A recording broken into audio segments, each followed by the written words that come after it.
or a gorgeous face that can help him pound an entire cheerleading squad, but not both. Of course, if I had my way, I'd choose a body that could help me pummel the football team. Except, by choose, I meant hand myself over on a platter naked, and by pummel, I meant finally give up my V-card. Shit, not again. I cleared my throat, abruptly spinning around and sitting back on the floor by the side of my bed. Quickly, I grabbed the heavy textbook, once again blocking Ford's view of the one-eyed purple snake trying to make its way out of my shorts. When Ford didn't make a move to come sit down, I cringed and looked up. There was no mistaking how my shorts had tented, or how I'd been staring right at Ford when it had happened. I was still caught off guard, though, because there wasn't disgust in Ford's eyes. There wasn't even anger or awkward tension. What the hell? Ford shifted his eyes down, staring at the calculus textbook like if he tried hard enough, he'd be able to see right through it. Nope, don't go making shit up. Those mesmerizing eyes slowly lifted again, catching on me, and sending a tempting message to my dick. Ignore the snake charmer. Ignore the snake charmer. What are you doing? Ford asked, a deep laugh rolling out. It was then I realized I'd squeezed my eyes shut again. All I could hope was that I hadn't actually said the whole snake charmer mantra out loud. I forced my eyes open when a big, warm body sat right next to me on the floor. We were both leaning back against the side of my bed, and suddenly, I found it hard to breathe. Was there really a need for the guy to sit so close? His cologne was getting all up in my senses, sending more wakey-wakey vibes to my dick. I think we should start. You need to pass calculus and English lit if you want to graduate. Why the hell had I agreed to tutor the guy a few days ago? Snake charmer.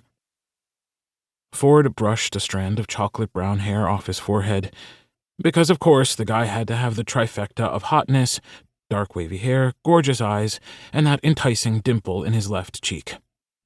Just once in my life, I wanted to feel how soft Ford's hair was, or taste the indentation in his smooth skin. Which one do you want to do first? Ford asked. Huh? I asked, completely confused. Man, was that a loaded question. Both? Ford barked out a laugh and shook his head. Calc or lit, Manning? Oh, right. That. Whichever one you want. I tried to make the response sound completely casual, but the longer Ford held my stare with such intensity, the more anxious I got. Could it be that Ford was... No, there was no way. Bradford Ashton, star quarterback and Barnegat High God, was most definitely not looking at me like he wanted to see how many licks it took to get to the center of an Abraham pop. I snorted again, but quickly averted my eyes when Ford looked like he wanted in on the joke. Okay, let's start with calc, I decided. Because holy shit, if I didn't distract myself now, I was bound to get myself in trouble. Nothing could deflate my dick like derivatives and integrals. I turned my head and found my face inches from Ford's. Sucking in a breath, I cleared my throat and opened the textbook. Ford. Should I just ask him? Yeah, because that's not awkward or anything. Calc is hard. Are you? Speaking of limits, do you have any? If what was under that textbook was any indication, Abe Manning was definitely gay or at least curious.